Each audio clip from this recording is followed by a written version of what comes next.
जय राम जी की। श्री वाल्मीकि रामायण सुंदरकांड 37वां सर्ग। सीता का हनुमान जी से श्री राम को शीघ्र बुलाने का आग्रह। हनुमान जी का सीता से अपने साथ चलने का अनुरोध तथा सीता का अस्वीकार करना। हनुमान जी का पूर्वोक्त वचन सुनकर पूर्ण चंद्रमा के समान मनोहर मुख वाली सीता ने उनसे धर्म और अर्थ से युक्त बात कही। बानर, तुमने जो कहा कि श्री रघुनाथ जी का चित्त दूसरी ओर नहीं जाता और वे शोक में डूबे रहते हैं, तुम्हारा यह कथन मुझे विष मिश्रित अमृत के समान लगा है।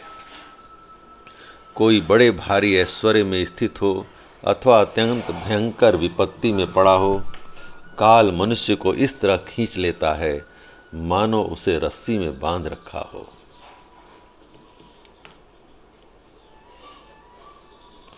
बानर शिरोमणे, दैत्य के विधान को रोकना प्राणियों के बस की बात नहीं है। उदाहरण के लिए सुमित्रा कुमार लक्ष्मण को, मुझको और श्री राम को देख लो। हम लोग किस तरह वियोग दुख से मोहित हो रहे हैं। समुद्र में नौका के नष्ट हो जाने पर अपने हाथों से तैरने वाले पराक्रमी पुरुष की भांति श्री रघुनाथ जी कैसे इस शोक सागर से पार होंगे। राक्षसों का वध, रावण का संहार और लंकापुरी का विध्वंस करके मेरे पतिदेव मुझे कब देखेंगे। तुम उनसे जाकर कहना वे शीघ्रता करें। यह वर्ष जब तक पूरा नहीं हो जाता तभी तक मेरा जीवन शेष है। बानर, यह 10वां महीना चल रहा है। अब वर्ष पूरा होने में 2 ही मास शेष हैं। निर्दयी रावण ने मेरे जीवन के लिए जो अवधि निश्चित की है उसमें इतना ही समय बाकी रह गया है। रावण के भाई विभीषण ने मुझे लौटा देने के लिए उससे यत्नपूर्वक बड़ी अनुनय विनय की थी, किंतु वह उनकी बात नहीं माना है। मेरा लौटाया जाना रावण को अच्छा नहीं लगता, क्योंकि वह काल के अधीन हो रहा है और युद्ध में मौत उसे ढूंढ रही है। विभीषण की ज्येष्ठ पुत्री का नाम कला है। उसकी माता ने स्वयं उसे मेरे पास भेजा था। उसी ने ये सारी बातें मुझसे कही हैं। अभिंद्य नामक एक श्रेष्ठ राक्षस है जो बड़ा ही बुद्धिमान, विद्वान, धीर, सुशील, वृद्ध तथा रावण का सम्मान पात्र है। उसने रावण को यह बताकर कि राम के हाथों से राक्षसों के विनाश का अवसर आ पहुंचा है, मुझे लौटा देने के लिए प्रेरित किया था, किंतु वह दुष्टात्मा उसके हितकारी वचनों को भी नहीं सुनता है। कपिश्रेष्ठ, मुझे तो यह आशा हो रही है कि मेरे पतिदेव मुझसे शीघ्र ही आ मिलेंगे, क्योंकि मेरी अंतरात्मा शुद्ध है और श्री रघुनाथ जी में बहुत से गुण हैं। बानर, श्री रामचंद्र जी में उत्साह, पुरुषार्थ, बल, दयालुता, कृतज्ञता, पराक्रम और प्रभाव आदि सभी गुण विद्यमान हैं। जिन्होंने जन स्थान में अपने भाई की सहायता के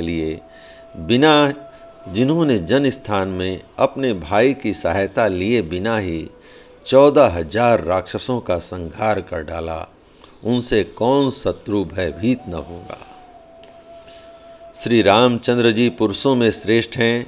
वे संकटों से तोले या विचलित किए जाएं, यह सर्वथा असंभव है।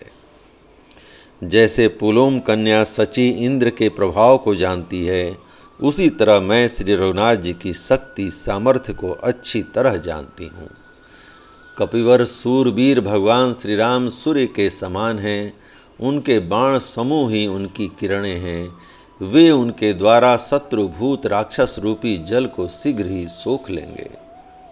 इतना कहते कहते सीता के मुख पर आंसुओं की धारा बह चली। वे श्री रामचंद्र जी के लिए शोक से पीड़ित हो रही थीं। उस समय कपिवर हनुमान जी ने उनसे कहा, देवी, आप धैर्य धारण करें। मेरा वचन सुनते ही श्री रघुनाथ जी बानर और भालुओं की विशाल सेना लेकर शीघ्र यहाँ के लिए प्रस्थान कर देंगे, अथवा मैं अभी आपको इस राक्षस जनित दुख से छुटकारा दिला दूंगा। सती साध्वी देवी, आप मेरी पीठ पर बैठ जाइए। आपको पीठ पर बैठाकर मैं समुद्र को लांघ जाऊंगा। मुझ में रावण सहित सारी लंका को भी ढो ले जाने की शक्ति है। मिथिलेश कुमारी, रघुनाथ जी प्रस्तौणगढ़ गिरी पर रहते हैं। मैं आज ही आपको उनके पास पहुंचा दूंगा।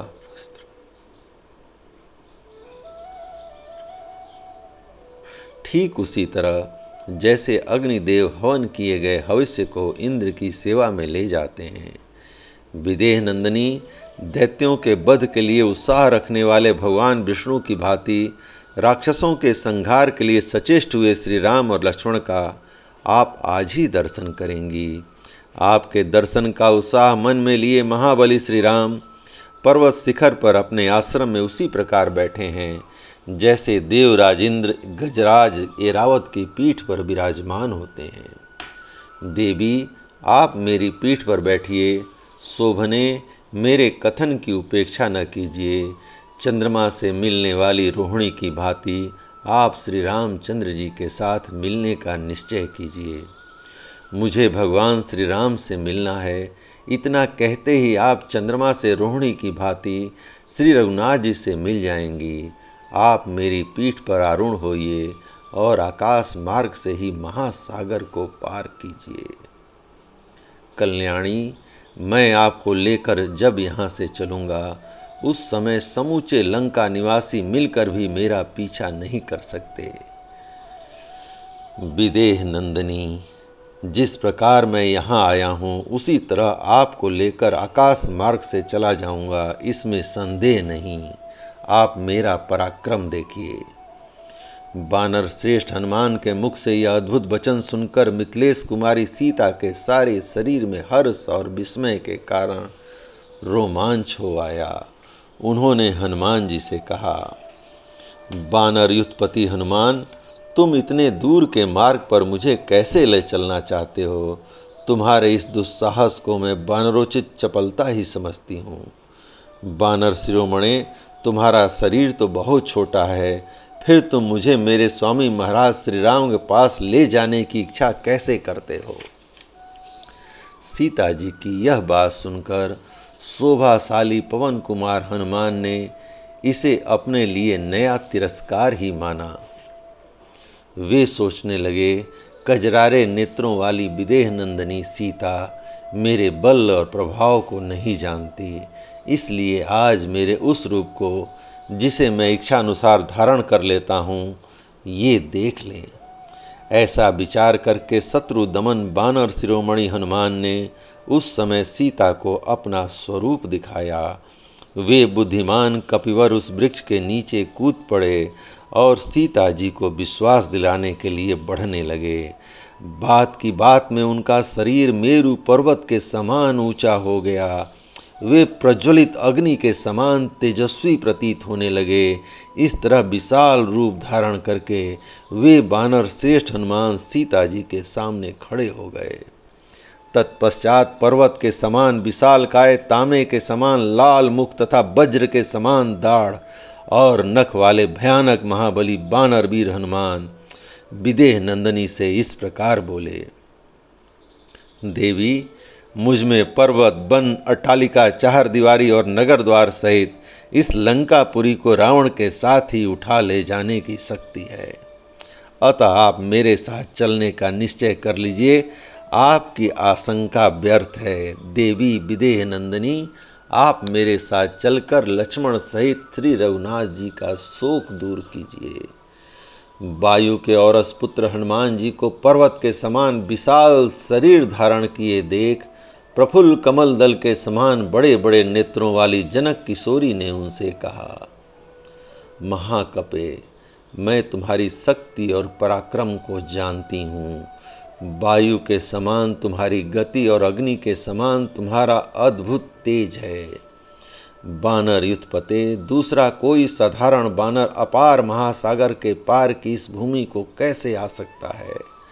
मैं जानती हूँ तुम समुद्र पार करने और मुझे ले जाने में भी समर्थ हो, तथापि तुम्हारी तरह मुझे भी अपने कार्य सिद्धि के विषय में अवश्य भली भांत विचार कर लेना चाहिए। कपिश्रेष्ठ, तुम्हारे साथ मेरा जाना किसी भी दृष्टि से उचित नहीं है, क्योंकि तुम्हारा वेग वायु के वेग के समान तीव्र है। जाते समय वह वेग मुझे मूर्छित कर सकता है। मैं समुद्र के ऊपर ऊपर आकाश में पहुंच जाने पर अधिक वेग से चलते हुए तुम्हारे पृष्ठभाग से नीचे गिर सकती हूँ। इस तरह समुद्र में जो तिमी नामक बड़े बड़े मत्स्य नाकों और मछलियों से भरा हुआ है, गिरकर विवश हो मैं शीघ्र ही जल जंतुओं का उत्तम आहार बन जाऊंगी। इसलिए शत्रुनाशन वीर, मैं तुम्हारे साथ नहीं चल सकूंगी। एक स्त्री को साथ लेकर जब तुम जाने लगोगे, उस समय राक्षसों को तुम पर संदेह होगा, इसमें संशय नहीं है। मुझे हर कर ले जाती जाते देख दुरात्मा रावण की आज्ञा से भयंकर पराक्रमी राक्षस तुम्हारा पीछा करेंगे।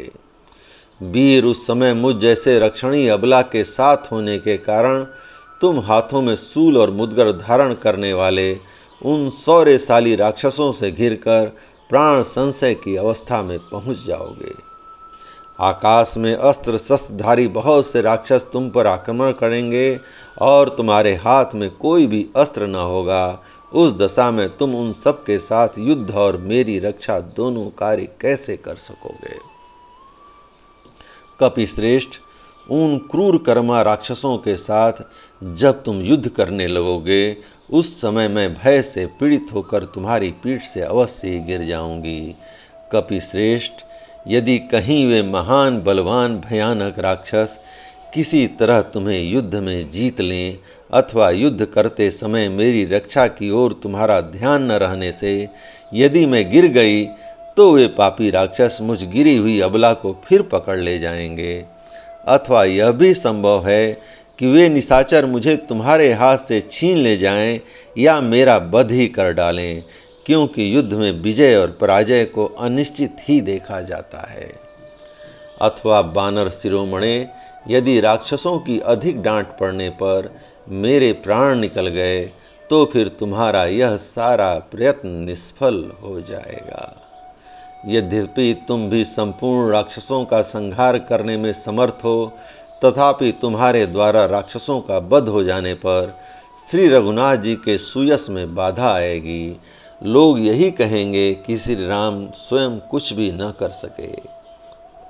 अथवा यह भी संभव है कि राक्षस लोग मुझे ले जाकर किसी ऐसे गुप्त स्थान में रख दें जहां न तो बानरों को पता लगे और न श्री रघुनाथ जी को। यदि ऐसा हुआ तो मेरे लिए किया गया तुम्हारा यह सारा उद्योग व्यर्थ हो जाएगा। यदि तुम्हारे साथ श्री रामचंद्र जी यहाँ पधारें तो उनके आने से बहुत बड़ा लाभ होगा। महाबाहो, अमित पराक्रमी श्री रघुनाथ जी का, उनके भाइयों का, तुम्हारा तथा वनराज सुग्रीव के कुल का जीवन मुझ पर ही निर्भर है। शोक और संताप से पीड़ित हुए वे दोनों भाई जब मेरी प्राप्ति की ओर से निराश हो जाएंगे, तब संपूर्ण वृक्षों और बानरों के साथ अपने प्राणों का परित्याग कर देंगे। बानर श्रेष्ठ, तुम्हारे साथ न चल सकने का एक प्रधान कारण और भी है। बानर वीर, पति भक्ति की ओर दृष्टि रखकर मैं भगवान श्री राम के सिवा दूसरे किसी पुरुष के शरीर का स्वेच्छा से स्पर्श करना नहीं चाहती। रावण के शरीर से जो मेरा स्पर्श हो गया है वह तो उसके बलात् हुआ है। उस समय मैं असमर्थ, अनाथ और बेबस थी, क्या करती। यदि श्री रघुनाथ जी यहाँ राक्षसों सहित 10 मुख रावण का वध करके मुझे यहाँ से ले चलें तो वह उनके योग्य कार्य होगा। मैंने युद्ध में शत्रुओं का मर्दन करने वाले महात्मा श्री राम के पराक्रम अनेक बार देखे और सुने हैं। देवता, गंधर्व, नाग और राक्षस सब मिलकर भी संग्राम में उनकी समानता नहीं कर सकते। युद्ध स्थल में विचित्र धनुष धारण करने वाले इंद्र तुल्य पराक्रमी महाबली श्री रघुनाथ जी लक्ष्मण के साथ रह वायु का सहारा पाकर प्रज्वलित हुई अग्नि की भांति उद्दीप्त हो उठते हैं। उस समय उन्हें देखकर उनका वेग कौन सह सकता है। बानर शिरोमणे, सम्रांगण में अपने बाण रूपी तेज से प्रलयकालीन सूर्य के समान प्रकाशित होने वाले और मतवाले दिग्गज की भांति खड़े हुए रणमर्दन श्री राम और लक्ष्मण का सामना कौन कर सकता है। इसलिए कपिश्रेष्ठ, वानरवीर, तुम प्रयत्न करके युद्धपति सुग्रीव और लक्ष्मण सहित मेरे प्रियतम श्री रघुनाथ जी को शीघ्र यहाँ ले आओ। मैं श्री राम के लिए चीरकाल से शोकाकुल हो रही हूँ। तुम उनके शुभागमन से मुझे हर्ष प्रदान करो। जय राम जी की। इस प्रकार श्री वाल्मीकि निर्मित आर्ष रामायण आदि काव्य के सुंदर कांड का 37वां सर्ग प्रभु श्री राम की कृपा से पूर्ण हुआ। जय राम जी की।